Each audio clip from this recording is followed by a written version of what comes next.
Hello! Hi అండి. Welcome to our channel రకరకాల రుచులు. ఈరోజు వీడియోలో నేను దోస పిండి, ఇడ్లీ పిండిలు ఏమీ లేనప్పుడు అప్పటికప్పుడు ఏదన్నా టిఫిన్ చేసుకోవాలి అంటే ఈజీగా చేసుకునే ఒక టిఫిన్‌ను చేసి చూపిస్తానండి. ముందుగా గోధుమ పిండిని ఒక కప్పు తీసుకొని, ఒక పావు కప్పు వరిపిండి అంటే బియ్యం పిండిని తీసుకొని, రుచికి సరిపడినంత ఉప్పు కూడా వేసుకొని, ఒక స్పూన్ జీలకర్ర వేసుకోండి.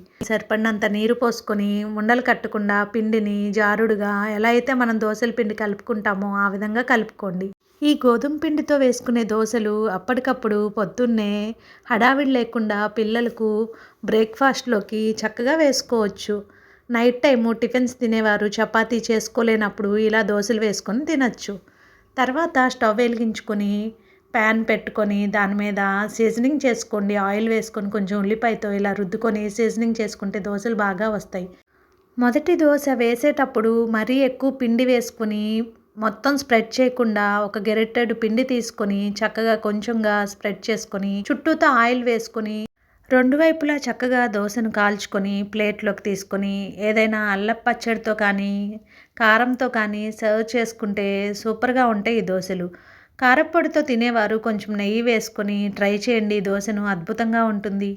ఇప్పుడు ఇంకొక దోస వేసుకొని చూద్దాం రండి.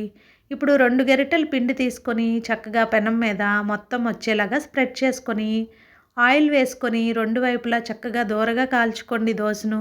ఇందులో ఇష్టమైన వారు ఉల్లిపాయ ముక్కలను, పచ్చిమిర్చి ముక్కలను, కరివేపాకును కూడా యాడ్ చేసుకొని దోసల్లా పోసుకుంటే ఆ రుచి కూడా బావుంటుంది. ఒకసారి అలా కూడా ట్రై చేయండి. ప్లెయిన్ దోసలు ఇష్టం లేని వారు అలా ఊతప్పంలాగా కూడా వేసుకొని ట్రై చేయొచ్చు ఈ దోసలతోటి. ఇలా దోసలన్నీ వేసుకొని చట్నీతో కానీ, కారప్పొడితో కానీ వేడివేడిగా సర్వ్ చేసుకోండి.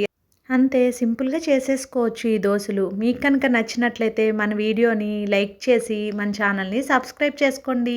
Thank you for watching our channel రకరకాల రుచులు.